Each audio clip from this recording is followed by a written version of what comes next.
مولانا دامت برکاتہم العالیہ کی شخصیت سے ہم سب واقف ہیں، اور حضرت مولانا کا جو عملی میدان ہے اس سے بھی ہم واقف ہیں۔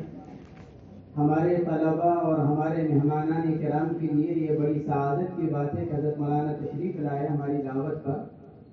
جو کچھ فرمائیں گے وہ ایک اتھارٹی کی حیثیت سے، حضرت کے پاس جو پچھلے 30 سال کا جو تجربہ اس میدان میں کام کرنے کا ہے، وہ ہم طلباء کے لیے سیکھنے کا موقع ہے۔ اس لیے ہم سب طلباء بہت اہتمام کے ساتھ، ہمارے مہمانان کرام بہت اہتمام کے ساتھ بات کو سنیں گی، اور جو نکات اور پوائنٹ حضرت مولانا بیان فرمائے ان کو لکھنے کا بھی اہتمام کریں ہمارے طلباء۔ یہ چیز انشاءاللہ آئندہ جب آپ میدان عمل میں جائیں گے تو یہ بیان انشاءاللہ آپ کے لیے ایک سرمایہ کی حیثیت رکھے گا اور آپ حضرات کے کام آئے گا۔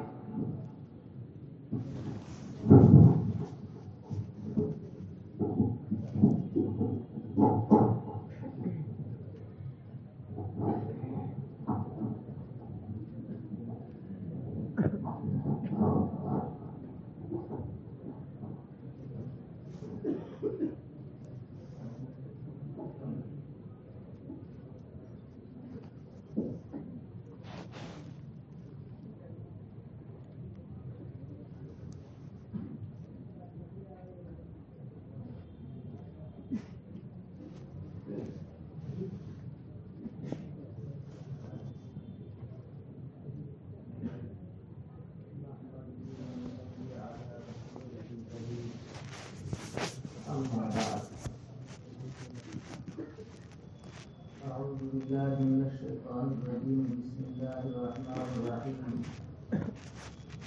اليوم أكملت لكم دينكم وأتممت عليكم نعمتي ورضيت لكم الإسلام دينا. صدق الله العظيم. حاضرین محترم، عاملین شہر اور ہمارے عزیز طلباء،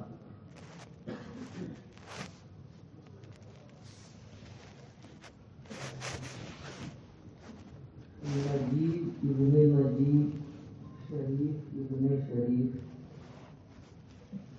حضرت مولانا مفتی محمد صالح صاحب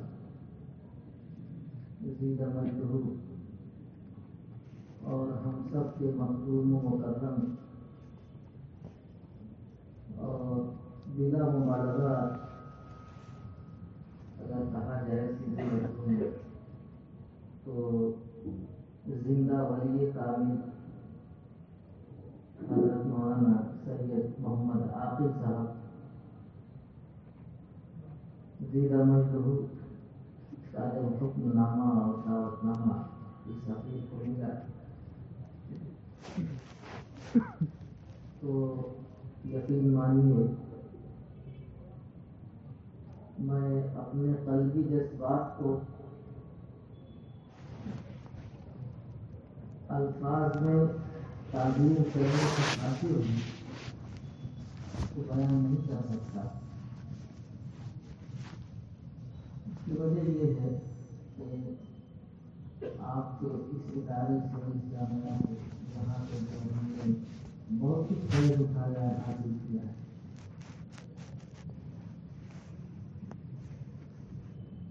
یہ سب باتیں میرے آنکھوں کے سامنے ایک دم سے ایک منظر بن کر پھرنے لگی۔ میں نے اپنے لیے سعادت جانا اور یہ طے کر لیا کہ جہاں سے ہم نے بہت کچھ حاصل کیا ہے، آج اس کی دعوت ہے تو ہمیں ہر حال میں شریک رہنا ہونا ہے، اور لمحہ لمحہ اس دن کا انتظار بھی کرنے لگا۔ اور وہ سب واقعات کو آپ کے سامنے ذکر نہیں کروں گا۔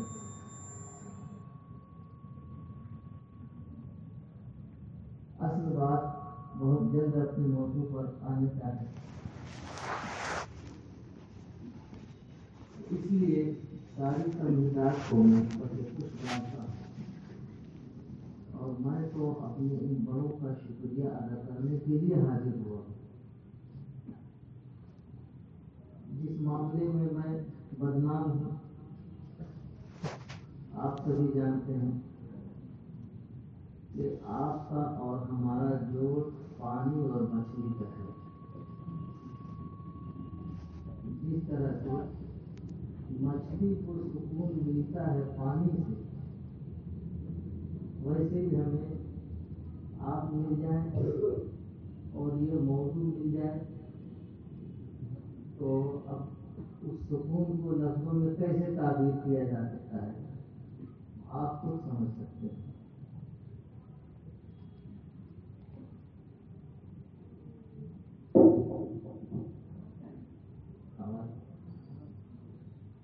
بہرکیف یہاں ابھی مغرب سے پہلے مجھے معلوم ہوا کہ بڑی تعداد الحمدللہ عمائدین شہر کی ہے اور ہمیں ان سے بھی اپنے دل کی باتیں کچھ کہنی ہیں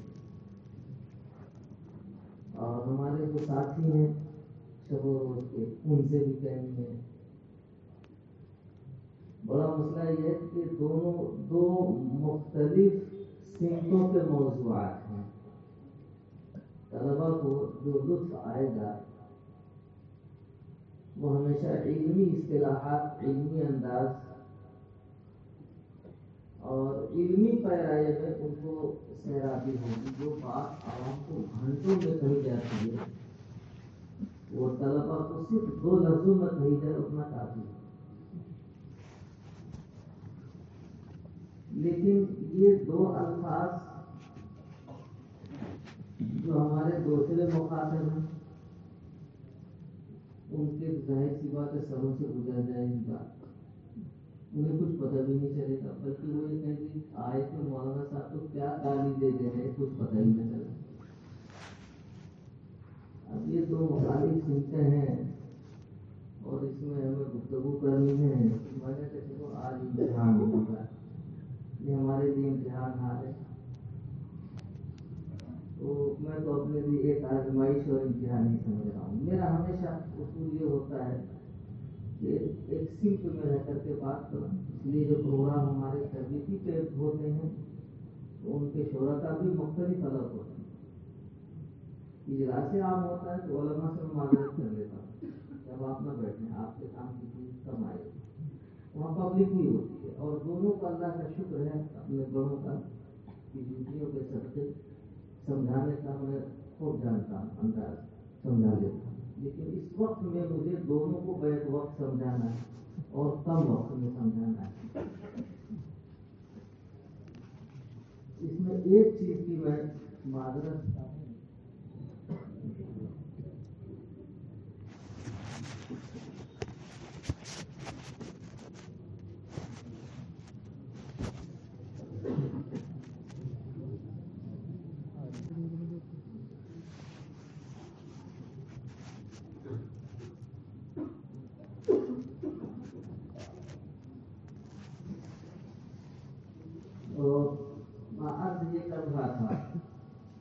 کہ جہاں کہیں وقت کی تحدید ہوتی ہے تو میں وہاں مقرر بن جاتا ہوں اور جب وقت کی تحدید نہیں ہوتی تو وہاں مدرس بن جاتا ہوں.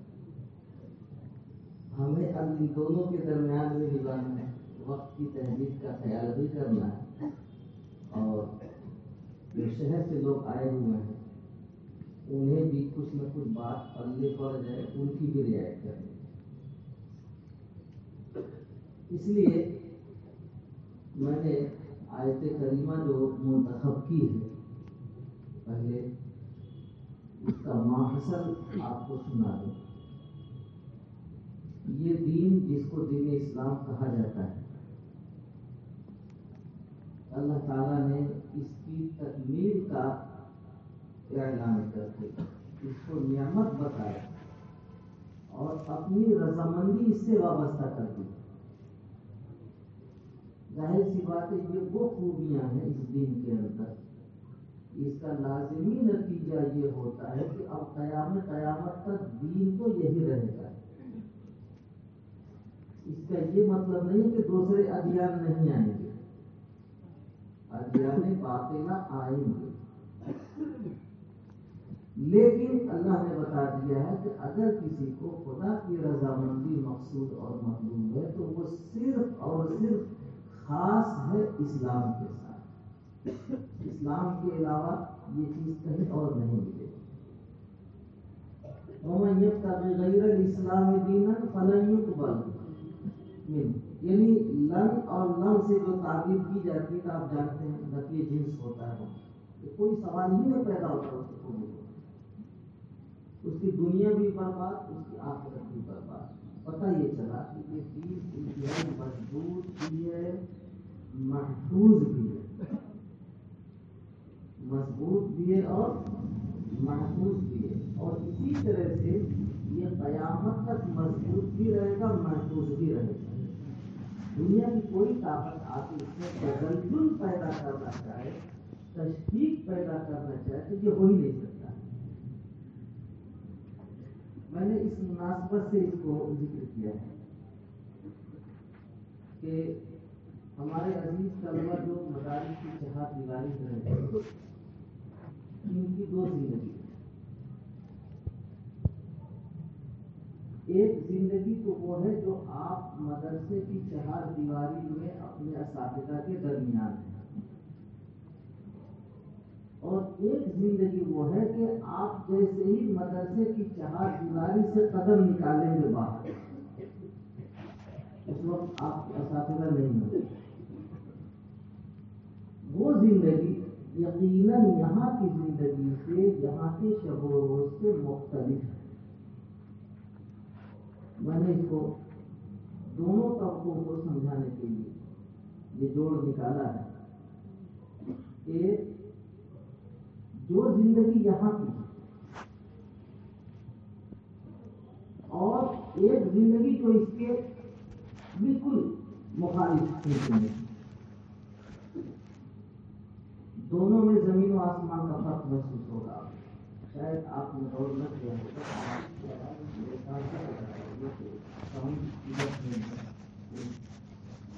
یا ساؤنڈ کم کرنا کر دیجیے، میری عادت زور سے بولنے کی نہیں ہے۔ شہنشاہ خطابت تو آپ کے استاد محترم مولانا راشد صاحب، مجھے بھی ضرورت ہوتی ہے انہیں کو استعمال کرتا ہوں۔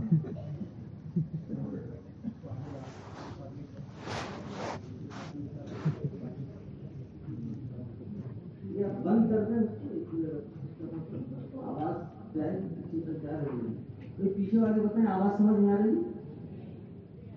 پیچھے آواز نہیں، ساری آواز نہیں پوری ہے۔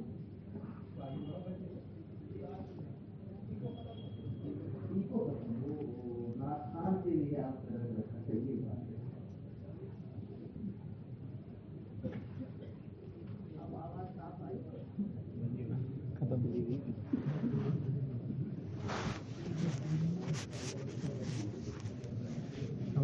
میں اس کے لیے ختم کر دیا۔ تو میں عرض یہ کر رہا تھا کہ مدرسے کی چہار دیواری کی جو زندگی ہے وہ شب و روز قال اللہ قال رسول، اللہ اور اس کے رسول کی باتیں آپ سنتے بھی ہیں، اور سمع و طاعت کا ماحول رہتا ہے۔ آپ خود بھی سمع و طاعت کا پتلا بنے رہتے ہیں، جو بھی استاد پڑھا دے گا کہہ دے گا آمنا سلمنا، یہ زندگی ہوگی۔ لیکن مدرسے سے باہر کی جو زندگی ہوتی ہے وہ اس کے بالکل مخالف ممکن ہوتی ہے۔ وہاں ان کو قال اللہ اور قال رسول سے مطلب تو ہوتا ہے، لیکن کب؟ جب ان کے سمجھ میں آئے تب۔ اگر سمجھ میں نہیں آیا تو پھر سیدھے انکار ہے۔ آپ خود اس کو محسوس کریں گے، یہ دو زندگیاں ہیں۔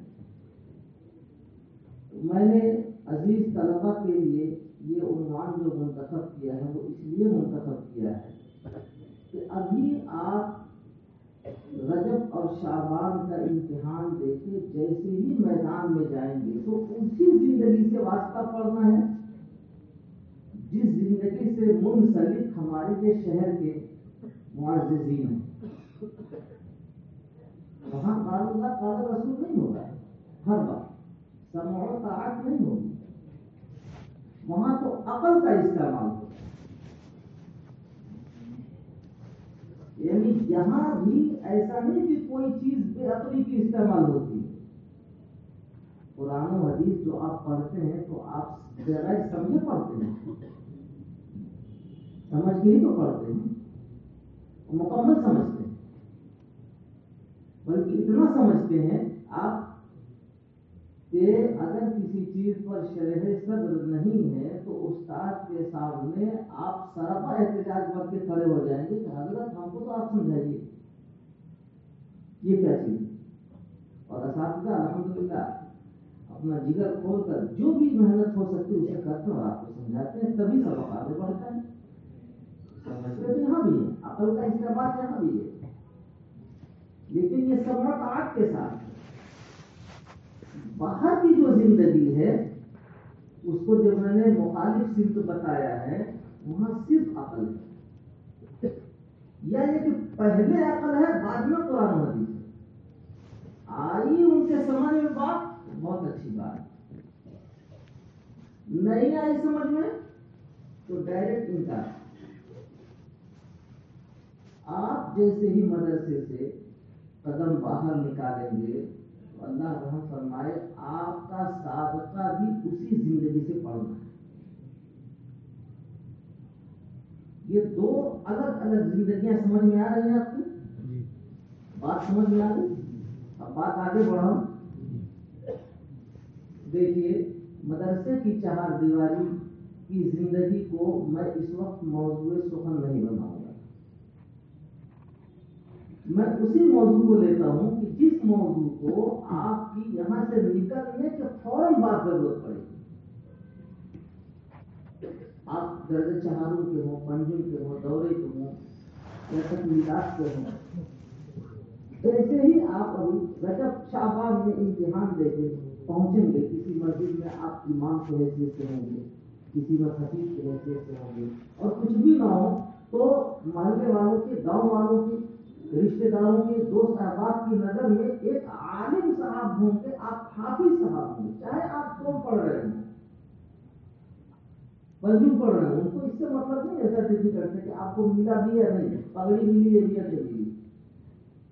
یہ تو جب بچہ آ کے ہمارے وہاں بسم اللہ الرحمن الرحیم پڑھتا ہے تو پڑھتے ہی جب اپنے گلے میں قاعدہ لٹکا کے جاتا ہے تو محلے والے اسی وقت اس کو سرٹیفکیٹ دے دیتے ہیں حافظ صاحب. وہ تو پہلے ہی مل چکا ہے. رشتے دار بھی آپ کو یہ سمجھتے ہیں کہ عالم صاحب. یہ لفظ عالم، لفظ حافظ جس کو آپ مدرسے کی چہار دیواری میں استعمال کرتے ہیں، آپ ان کی عقل سے دیکھیے. ان کا مطلب یہ ہوتا ہے کہ ہماری جتنی گتھیاں ہوں گی وہ سب سلجھا دیں گے، یہ مطلب ہوتا ہے. وہ آپ سے جو امیدیں وابستہ رکھتے ہیں تو یہ رکھتے ہیں کہ جتنے مسائل اس وقت میں سال بھر میں درپیش ہوئے ہوں گے انہیں، تو ان سب کو آپ چٹکیوں میں حل کرنا جانتے ہیں. یہ مطلب ہوتا ہے عالم صاحب کا، حافظ صاحب کا. اور یہی وجہ ہے کہ وہ آپ کی عمر کو نہیں دیکھیں گے، آپ کے علم کو نہیں دیکھیں گے. آنکھ بند کر کے کہ حافظ صاحب آپ آگے اور ہم پیچھے. جس مسجد میں آپ جائیں گے اس میں لاکھ پتی بھی ہوں گے، کروڑ پتی بھی ہوں گے، ارب پتی بھی ہوں گے، ماسٹر بھی ہوں گے، منسٹر بھی ہوں گے، پروفیسر بھی ہوں گے، ڈاکٹر بھی ہوں گے، نیچے سے لے کے اوپر تک ہر طبقہ ہوگا. لیکن حالت یہ ہوگی کہ مسجد میں قدم رکھتے ہی لوگ کہیں گے عالم صاحب، حافظ صاحب آپ آگے اور ہم پیچھے. ہوتا نہیں ہوتا. کیا مطلب ہے؟ آپ نے لفظ عالم اور حافظ کا مطلب نہیں سمجھا. اپنے حساب سے آپ نے سمجھا. یہ مدرسے کی چہار دیواری ہے، آپ ان کی عقل سے اس کو دیکھیے. وہاں تو ہر چیز کو عقل ہی کی روشنی میں انہیں سمجھنا ہے. ظاہر سی بات ہے ان کے عقل کے حساب سے اگر آپ ان کے اوپر کھڑا نہیں اتریں گے تو وہ آپ سے بدزن ہو جائے گا. کیا پڑھتے ہیں، کیا پڑھ کے آئے ہیں، ایک سوال کیا بجے جواب ہی نہیں دے پا رہے ہیں. یعنی آپ کی 10 سال کی، 12 سال کی، 14 سال کی، 18 سال کی، 20 سال کی زندگی کو وہ چٹکیوں میں اڑا دے گا. ایسا کچھ نہیں آتا ہے، حالانکہ ایسا کچھ نہیں. وجہ کیا ہے؟ اس کے وہاں ترازو کوئی سی بھی چیز ناپنے کی اگر ہے تو صرف عقل ہے، اور آپ کے وہاں صرف عقل نہیں ہے، عقل دینے والے نے اور عقل کو لگام لگانے والے نے جو کچھ بھیجا وہ بھی ہے، عقل بھی ہے. اللہ کا فرمان بھی ہے، رسول اللہ کا فرمان بھی ہے، اور عقل بھی ہے. تینوں چیزیں ہیں نا آپ کے وہاں. ان کے وہاں صرف ایک ہی چیز ہے. یہ دونوں زندگیاں آپ کے سمجھ میں آ گئی ہوں گی، میں سمجھتا ہوں. یہ رہی تمہید. ابھی اس کے بعد آئے گا حال اور ذوالحال، پھر آئے گی خبر. اس تمہید کے بعد آپ کو میں اب یہ بتاؤں گا کہ دیکھیے حالت یہ ہے کہ اللہ تعالیٰ نے جگہ جگہ ہمیں خود حکم دیا عقل استعمال کرنے کا. میں ہماری شہر سے بھی گزارش کروں گا، جو مساجد کے ذمہ داران ہیں وہ بھی اس چیز کو سمجھیں. اور آپ کو ہر وقت ہمیں ہدایت دیتا ہے عقل کے لیے. کوئی سی بھی بات ہوتی ہے تو افلا تعقلون، افلا تبصرون، یہ آتا نہیں آتا ہے. اور آپ ڈھونڈیں گے تو پہلے پارے سے لے کے تیسرے پارے تک تسلسل کے ساتھ بے شمار آیتیں آپ کو ملیں گی جس میں عقل کو استعمال کرنے کی دعوت دی جا رہی ہے ہمیں، بلکہ اس کو کہیں معیار بنایا جا رہا ہے. اللہ فرماتے ہیں دیکھو یہ احکامات ہم نے نازل کیے ہیں اور تم کو ہم بہت ساری اپنی نشانیاں، علامات اپنے وجود کی، اپنے نبی کے وجود کی دکھا رہے ہیں. کہنے کے لیے لعلکم تعقلون، تمہاری عقل میں آ جائے، سمجھ جاؤ، اس امید میں کہ تم سمجھ جاؤ. تو یاد رکھو دنیا جو خالص عقل کی دیوانی ہے، ہمیں تو قرآن پاک شروع سے اس کی دعوت دے رہا ہے. ہم ہر چیز عقل کی روشنی ہی میں سمجھتے ہیں. ہم قرآن و سنت پر عمل کرتے ہیں ہمیشہ، تو یاد رکھیے عقل کی روشنی میں، بغیر سوچے سمجھے ہم اس پر عمل نہیں کرتے. لیکن عقل کو ہم بے لگام نہیں چھوڑتے، اس کو قرآن و سنت کا لگام لگاتے ہیں کہ بے شتر بے مہار نہ ہو جائے، بے لگام گھوڑا نہ ہو جائے. تو دونوں چیزیں ہیں ہمارے وہاں. قرآن میں جتنے مقامات پر آپ دیکھیں گے جب عقل استعمال کرنے کی دعوت دی ہے تو ایک زاویہ آپ کو نظر آئے گا جس کو لمبے مضمون کو میں بہت مختصر لیکن کم از کم 5 منٹ کے اندر 5 منٹ لوں گا لمبے مضمون کو سمجھانے کے لیے. یہ یہاں میں تھوڑا سا ٹھہرتا ہوں کیونکہ اگلی بات اس کے بغیر آئے گی نہیں سمجھ میں.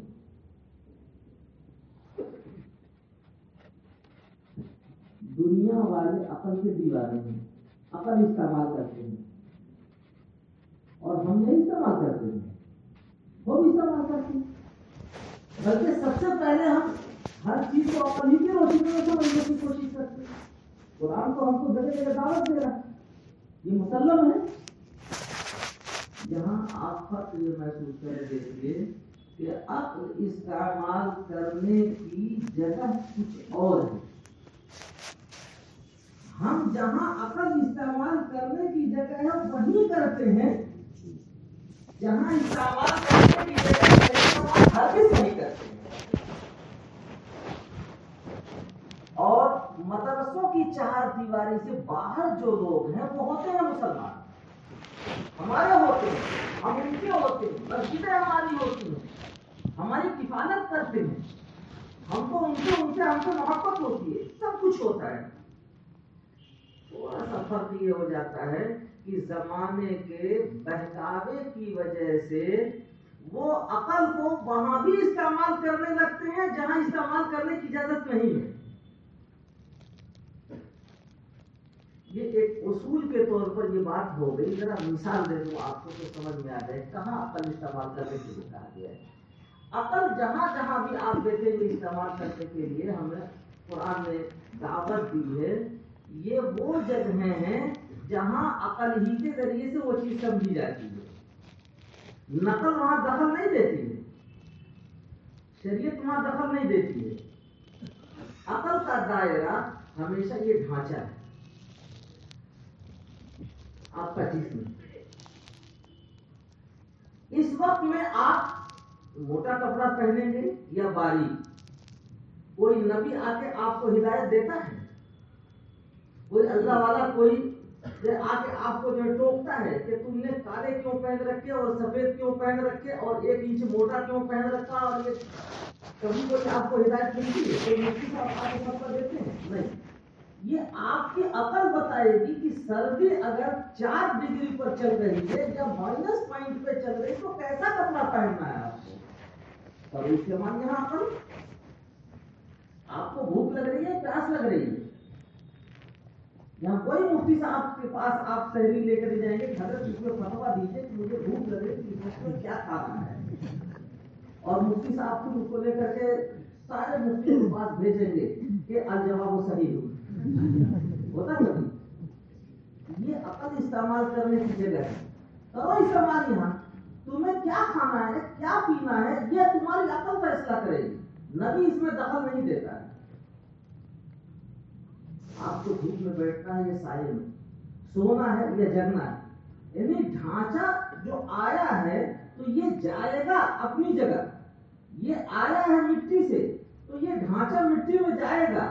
آنے سے لے کے جانے تک پوری زندگی آپ دیکھیں گے اس میں تو عقل ہی کے لیے یہ چیز بنائی گئی ہے. عقل کرو استعمال. یہاں تمہارے اس ڈھانچے کو غذا کیسے ملے گی، آرام کیسے ملے گا، یہ بڑھوتری کیسے ملے گی، اور پھر یہ ڈھانچہ زمین میں اسے جاننا ہے کہ جب تک تمہارے میں اس ڈھانچے کے اندر عقل ہے وہ عقل بتائے گی کہ تمہیں کرنا کیا ہے کیا نہیں کرنا ہے. جس کا عقل معاف ہو جائے گی تو اس کے ورثہ کی ذمہ داری ہو جاتی ہے عقل کی روشنی میں. یہاں شریعت کوئی دخل نہیں دیتی. شریعت کہاں دخل دیتی ہے؟ جہاں عقل تمہیں گمراہ کرتی ہے. مثلا کپڑے پہنے تو لیکن اتنے باریک پہنے کہ وہ نہ پہننے جیسا ہے، اس سے روح متاثر ہوتی ہے. تو اب نبی دخل دے گا. اب شرعی احکامات یہاں پہ جو ہے متوجہ ہوں گے کہ یہ عقل تمہیں گمراہ کر رہی ہے، بھٹکا رہی ہے. پہن تو رہے ہو تم کپڑے عقل کی روشنی میں، لیکن اس سے روح متاثر ہو رہی ہے. ایسا کپڑا پہنو کہ جس سے بدن دکھائی نہ دے، ستر عورت رہے. اب دیکھ رہے ہیں جہاں روح متاثر ہوگی تو وہاں تو شریعت دخل دے گی، لگام لگائے گی عقل کو. لیکن جہاں ایسا نہیں ہوگا تو عقل بنائی ہی گئی ہے اسی کام کے لیے. وہاں استعمال کرو عقل جتنا چاہے استعمال کرو. تو ڈھانچہ جو ہے یہ بنایا گیا ہے عقل کے استعمال کے لیے، اور عقل کا پورا اس کے اوپر دخل ہوتا ہے. اگر یہ مثال میں نے چھوٹی سی دی آپ کے سمجھ میں آئی تو اب پھر اس اصول کو دہراتا ہوں تو دیکھیے آپ کے سمجھ میں بات آئے گی. ہم بھی عقل استعمال کرتے ہیں، وہ بھی عقل استعمال کرتے ہیں، لیکن ہم عقل وہاں استعمال کرتے ہیں جہاں استعمال کرنے کی اجازت دی گئی ہے، جس کے لیے عقل بنائی گئی ہے. وہ عقل استعمال وہاں کرتے ہیں کہ جس کے لیے عقل نہیں بنائی گئی ہے. مثلا احکام خداوندی، فرمودات نبی پاک صلی اللہ علیہ وسلم، ان کا تو دائرہ شروع ہی وہاں سے ہوتا ہے جہاں سے عقل عاجز آ جاتی ہے. جہاں عقل کی انتہا ہوتی ہے اس سے آگے بھی یہ چیزیں ہوتی ہیں. اسی کو کہتے کہتے ہیں قرآن، اسی کو کہتے ہیں حدیث، اسی کو کہتے ہیں فقہ، اسی کو کہتے ہیں شریعت، اسی کو کہتے ہیں دین، اسی کو کہتے ہیں، آپ جو تعبیر بھی دیتے چلے جائیے، یہ دین اور دینیات پتہ یہ چلا کہ عقل کا جہاں دائرہ ختم ہو جاتا ہے اس سے آگے کی چیزیں ہوتی ہیں، عقل کا دخل ان کے اندر نہیں دیا جائے گا۔ جہاں آپ عقل کا دخل ان چیزوں میں دیں گے تو وہیں سے فساد شروع ہوگا، اس لیے کہ عقل اس کام کے لیے بنائی نہیں گئی ہے۔ آنکھ بنائی گئی ہے دیکھنے کے لیے، کان بنائے گئے ہیں سننے کے لیے، ہاتھ بنائے گئے ہیں پکڑنے کے لیے، پاؤں بنائے گئے ہیں چلنے کے لیے۔ جس کا جو کام ہے اس کو وہاں استعمال کریں گے، کوئی دقت نہیں آئے گی۔ لیکن آنکھ سے آپ پکڑنے کا کام کریں گے تو ڈاکٹر کس چیز کا علاج کرے گا؟ آپ کی آنکھ کا کرے گا پہلے یا آپ کی عقل کا کرے گا؟ اور یہ کہے گا کہ اسے لے جاؤ پہلے وہاں داخل کرو۔ کیوں؟ اسی لیے جس چیز کے لیے آنکھ بنائی گئی ہے اس کو وہ استعمال وہاں کر رہا ہے، اس کی عقل خراب ہے۔ تو میرے دوستو، اب آپ کو فرق سمجھ میں آ گیا۔ نتیجہ اب میں نکال دوں جلدی سے کہ عقل کے لیے ہمیں خود دعوت دی گئی ہے استعمال کرنے کی، اور کرتے ہیں ہم، لیکن ہم وہاں کرتے ہیں کہ جہاں کے لیے عقل بنائی گئی ہے۔ اور اس چہار دیواری سے جو باہر آپ جائیں گے تو لوگ عقل کرتے ہیں استعمال، خوب عقل کا استعمال ہے، لیکن وہاں کرتے ہیں جہاں کے لیے عقل بنائی نہیں گئی ہے۔ یہ فرق آیا سمجھ میں؟ اب آپ کو میں مدارس کی چہار دیواری میں جو کچھ پڑھایا جاتا ہے اس کو موضوع سخن نہیں بنا کر کے اس کو موضوع سخن بنانا چاہتا ہوں کہ جہاں آپ کو سابقہ ہمیشہ عقل کے استعمال سے پڑے گا اور عقل استعمال کرنے والوں سے پڑے گا۔ یہ ٹھیک رہے گا مضمون جی؟ لیکن لمبے مضمون کو کم وقت میں سمجھانا ہے تو یاد رکھیے کچھ باتیں ناقص رہ جائیں گی، چھوٹ جائیں گی ہم سے۔ اگر چھوٹ جائے تو آپ اس کا تنقید و تبصرے پر نہ جائیے گا، وہ مجھے ہی سے سمجھنے کی کوشش کیجیے گا یا اپنے اساتذہ سے، ہر جگہ نہیں، ورنہ وہی ہوگا بدل شیء فی غیر محلہ، جس کا ترجمہ آپ ظلم سے کرتے ہیں۔ سمجھ رہے ہیں؟ یہی وہ لوگ بھی کر رہے ہیں۔ ابھی جیسے آپ باہر جائیں گے چہار دیواری سے تو وہاں عقل کا استعمال خوب ہوگا، اور آپ کا سابقہ ان لوگوں سے پڑے گا جو عقل ہی صرف استعمال کرتے ہیں۔ ظاہر سی بات ہے یہاں کی زندگی اور وہاں کی زندگی میں تھوڑا سا ڈفرینٹ ہے۔ میں کچھ وہ چیزیں بتانا چاہتا ہوں آپ کو کہ جو وہاں آپ کے کام آئیں گے، ٹھیک ہے؟ اسی لیے میرے جو تربیتی کیمپ ہوا کرتے ہیں وہ ہمیشہ سال بھر کے تجربوں کی بنیاد پر ہوتے ہیں۔ اللہ کا شکر ہے تقریباً 15-20 سال سے دارالعلوم دیوبند میں کیمپ چلتا ہے، لیکن کبھی مضمون یکساں نہیں ہوتا ہے ہمارا، ہر سال الگ الگ ہوتا ہے، ہر سال کے دلائل الگ ہوتے ہیں، مسائل الگ ہوتے ہیں، اصول البتہ ایک ہوتے ہیں۔ اصول کو دہراتا ہوں تاکہ بچوں کو یاد ہو جائے۔ آپ کو سب سے پہلے ایک چیز یہ یاد کرانا چاہتا ہوں کہ دیکھیے کہ دنیا میں جہاں ہم جانے والے ہیں وہاں عقل کا استعمال زیادہ ہے، ٹھیک ہے؟ ان کے درمیان ہمیں جانا ہے تو عقل کے استعمال میں کہاں کہاں اور کتنی غلطیاں کی جاتی ہیں اگر میں آپ کو پیشگی بتا دوں تو انشاءاللہ دنیا میں جہاں کہیں رہیں گے آپ سینہ پھلا کے رہیں گے اور فخر کے ساتھ رہیں گے، سر اٹھا کے رہیں گے، دنیا کی کوئی طاقت آپ کو ہیج نہیں دکھا سکتی ہے۔ اور یہ چیز اگر نہیں رہے گی تو آپ کی 20 سال 25 سال 50 سال کی زندگی کو منٹوں میں وہ ہیج بنا دے گا۔ مولانا مائک کو تھوڑا سا کم کریں، بہت تیز آواز میں بولنے کا عادی نہیں ہے، یہ آواز بار بار ٹکرا رہی ہے، پریشان کر رہی ہے۔ آہستہ کریں, باہر والوں کو میری آواز پہنچ جائے گی انشاءاللہ, اتنا کمزور نہیں ہوں میں. بات اصول سمجھ میں آیا میرا؟ آپ یاد رکھیے کہ عقل والے استعمال کرتے ہیں عقل, لیکن 7 غلطیاں کرتے ہیں. کتنی غلطیاں کرتے ہیں؟ 7 غلطیاں کرتے ہیں. اب یہ میں نے حصر کے طور پر نہیں بیان کیا ہے, بلکہ آپ کے وقت کو دیکھتے ہوئے مختصر کچھ ساری غلطیاں تو نہیں بتا سکوں گا, لیکن 7 بتانے کی کوشش کروں گا. 7 غلطیاں کی جاتی ہیں عقل کے استعمال میں. یہ اصول تو آپ کے سمجھ میں آ گیا. اب مروب تو نہیں ہوں گے آپ کہ عقل آپ بھی کرتے ہیں استعمال اور وہ بھی کرتے ہیں, لیکن وہ وہاں کرتے ہیں کہ جہاں استعمال کرنے کی اجازت نہیں دی گئی ہے. جب اجازت نہیں دی گئی ہے, عقل استعمال کرنے کے لیے وہ جگہ بنائی نہیں گئی ہے, تو وہیں سے شروع ہوگا فساد. اور اسی کو مذہبی زبان میں کہتے ہیں فتنہ. کیا کہتے ہیں؟ فتنہ. اب فتنے کا معنی سمجھ میں آ گیا؟ جتنے فتنے شروع ہوتے ہیں وہ سب یہیں سے شروع ہوتے ہیں, عقل کے استعمال سے. اور ہم سے غلطی کیا ہوتی ہے؟ وہ عقل کو غلط جگہ استعمال کر رہے ہوتے ہیں. ظاہر سی بات ہے کہ لوہا لوہے کو کاٹتا ہے نا جی.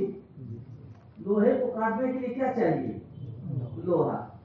اب جب وہ عقل کو غلط جگہ استعمال کر رہا ہے, آپ اس کو اسی میدان میں لے جا کے ماریں گے تو چاروں شانے چیت ہو جائے گا وہ.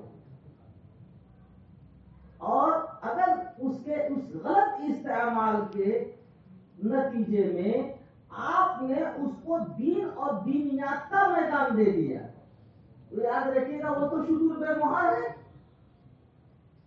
آپ دوڑتے رہیں گے اس حدیث میں, اس قرآن میں, اس آیت میں, یا اقوال علماء میں, یہاں وہاں 50 جگہ آپ دوڑتے رہیں گے. وہ تو بھاگتا بھی رہے گا, وہ کہیں نکل تو ہے ہی اس میں.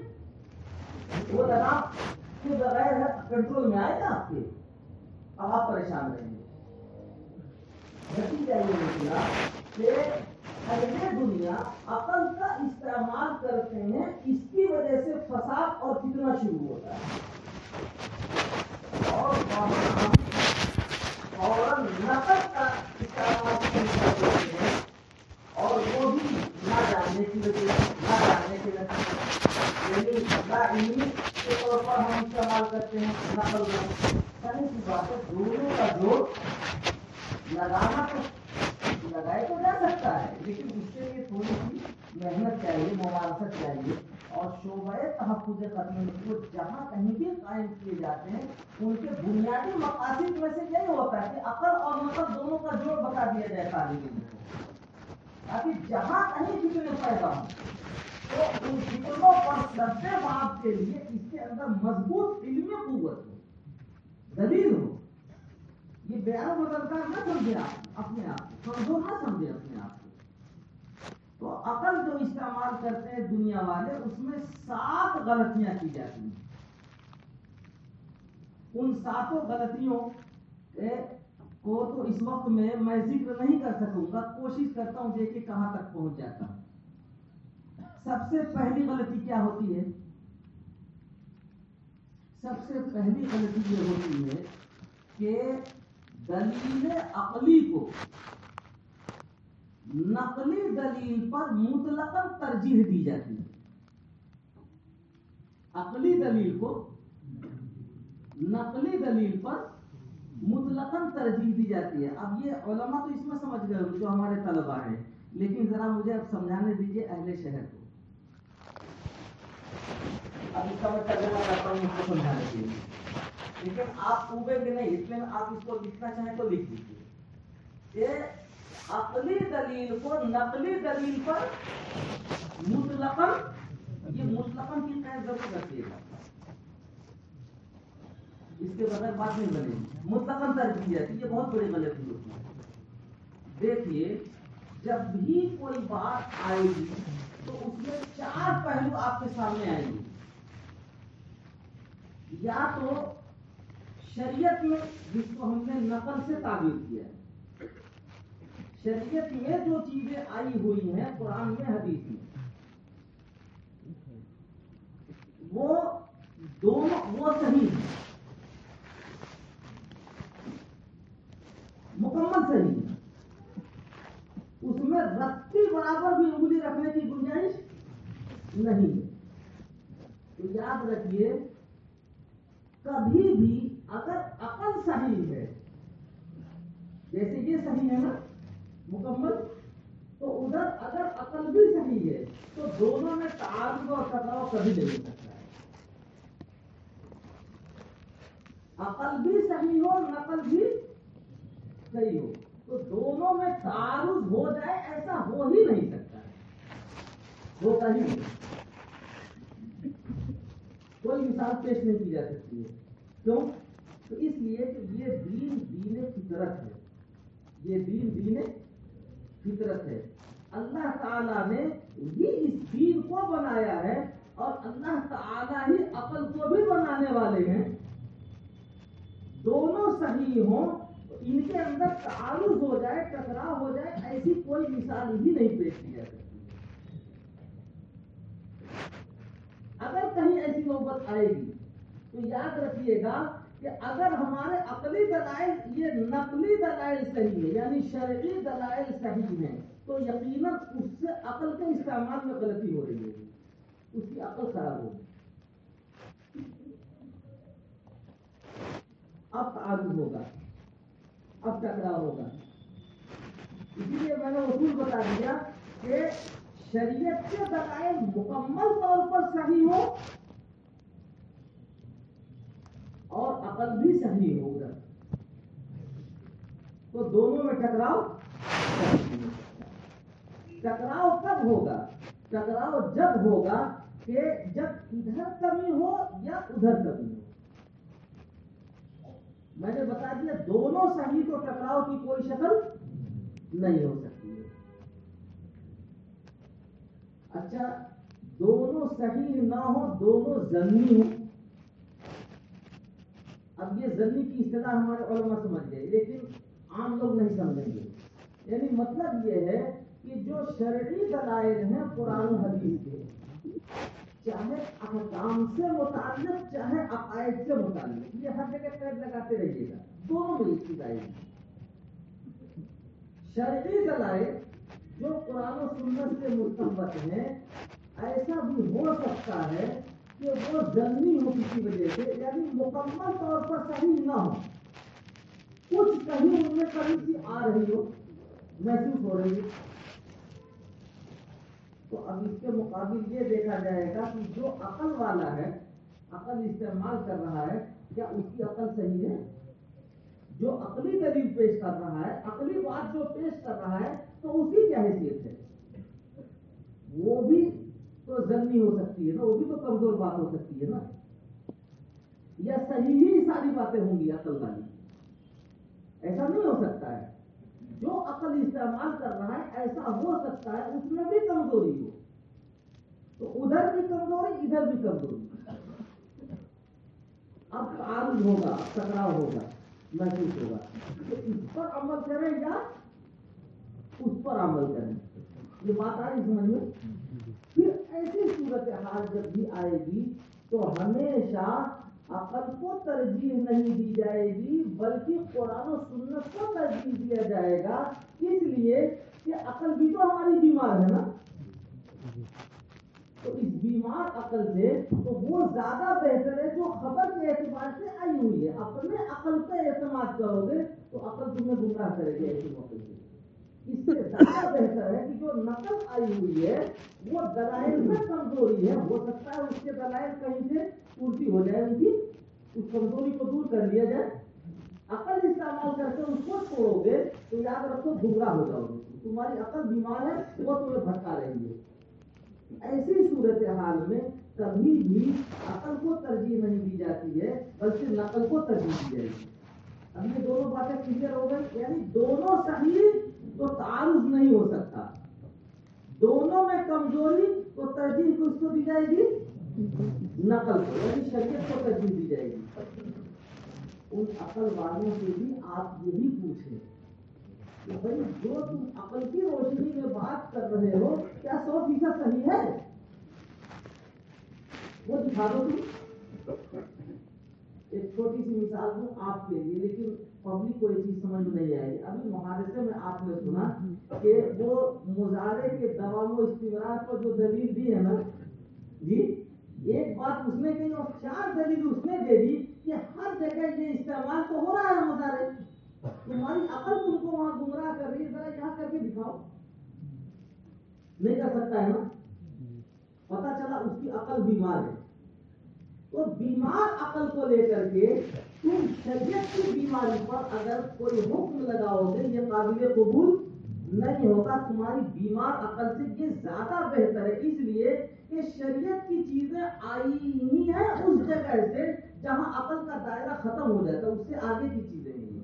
تو تمہارے سمجھ میں نہ آنے سے یہ چیز غلط کبھی نہیں ہو سکتی ہے. تمہاری سمجھ غلط ہو سکتی ہے، یہ بات کبھی غلط نہیں ہو سکتی ہے. یہ اصول بھی یہ دونوں سمجھ میں آ گئے جی. ایک تیسری جگہ اور بھی بنتی ہے، وہ یہ ہے کہ عقل والی دلیل وہ تو ہو کمزور اور نقل والی دلیل وہ ہو مکمل صحیح. پھر کیا کریں گے آپ؟ ظاہر سی بات ہے نقل والی دلیل پر عمل کریں گے، اس لیے وہ مکمل صحیح ہے. تمہارے سمجھ میں اگر یہ بات نہیں آ رہی ہے تو سمجھ تمہاری بیمار ہے. تمہارے سمجھ میں نہ آنے سے کوئی چیز غلط ہو جائے یہ اس کے غلط ہونے کی دلیل نہیں ہے. یہ 3 پوائنٹ ہو گئے. چوتھا پوائنٹ وہ ہے کہ جس میں عقل کی جو بات ہے وہ تو انتہائی پختہ اور شریعت میں جو چیز آئی ہوئی ہے وہ ہے کمزور، یعنی اس کے کمزوری کے دلائل ہوں، اس کی کمزوری کے دلائل ہوں. اور عقل والی جو بات ہے وہ ہے بالکل پختہ، اس کے پختہ ہونے کی بھی دلائل ہوں اور اس کے کمزور ہونے کی بھی دلائل ہوں. پھر کیا کریں گے؟ یہ ایک صورت ایسی بنتی ہے کہ جس میں جو قرآن و سنت میں باتیں آئی ہوئی ہیں ان کو ظاہر سے پھیر کر ان کی تعبیر کی جائے گی اور عقل پر استعمال کیا جائے گا. یہ عقل کی 4 صورتیں آئیں آپ کو سمجھ میں جی. یہ 4 صورتیں ہیں. صرف ایک جگہ ہے جہاں عقل کو ترجیح دی جائے گی، ورنہ تینوں جگہ ہمیشہ شریعت کو ترجیح دی جائے گی. یہ اصول آ گیا آپ کے ذہن میں. اب مثال دوں تو آپ کے سمجھ میں یہ بات بیٹھے گی، بغیر مثال کے نہیں بیٹھے گی. لیکن جو ٹائم دیا گیا ہمیں وہ دیکھ رہا ہوں پوری بھاگ رہی ہے بالکل ہوائی جہاز کی طرح. ایک چھوٹی سی مثال ہے.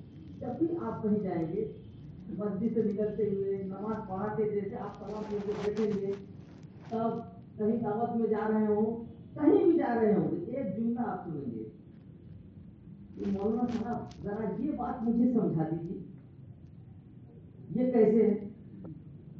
اب آپ اس کو سمجھانا شروع کریں گے.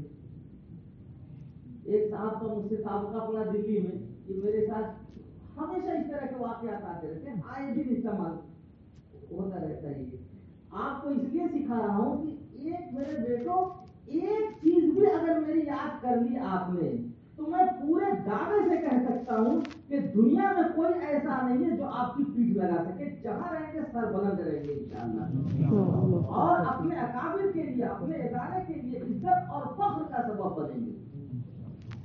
اگر کوئی بھی چیز بھی پڑھنے نہیں یاد رہی آپ کے تو پھر میرے آنے کا کوئی فائدہ نہیں ہوگا.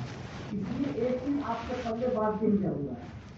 ایک صاحب آئے کہنے لگے کہ مولانا ذرا ایک بات مجھے سمجھا دیجیے. فجر کی نماز میں ویسے آپ فجر کی نماز میں آدھی آنکھ کھلی رہتی ہے آدھی بند رہتی ہے کبھی کی سمجھا دیجیے.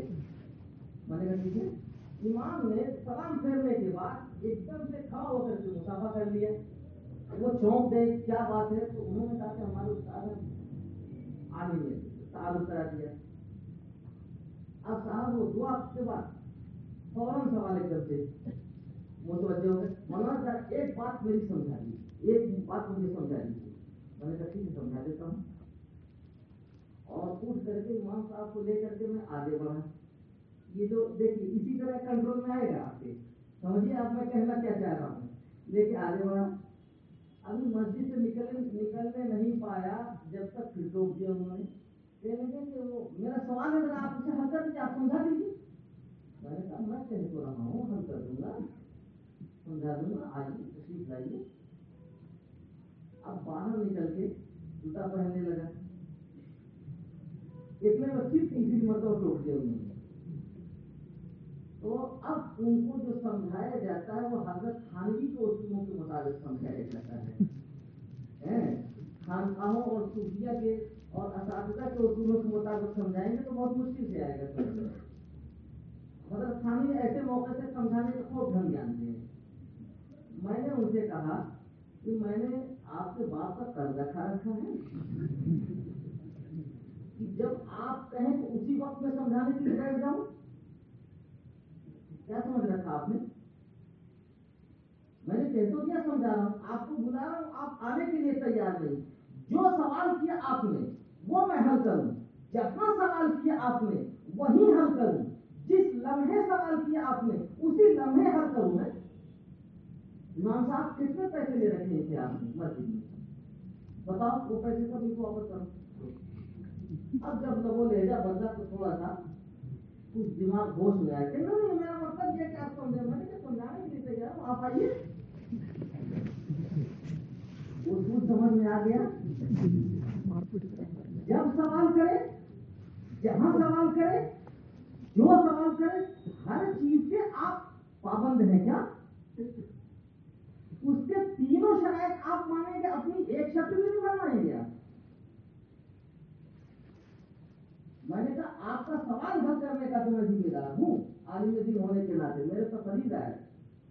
جب اور جس جگہ یہ کون ہوتے ہیں آپ مقید کرنے والے کہ مسجد کی سب میں سوال کیا وہیں میں جواب دینا شروع کر دوں.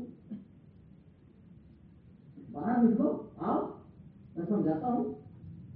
خیر اون پہاڑ کے نیچے آیا تو امام صاحب نے کہا کہ یہ جامعہ کے پروفیسر ہیں اور ریٹائر ہیں.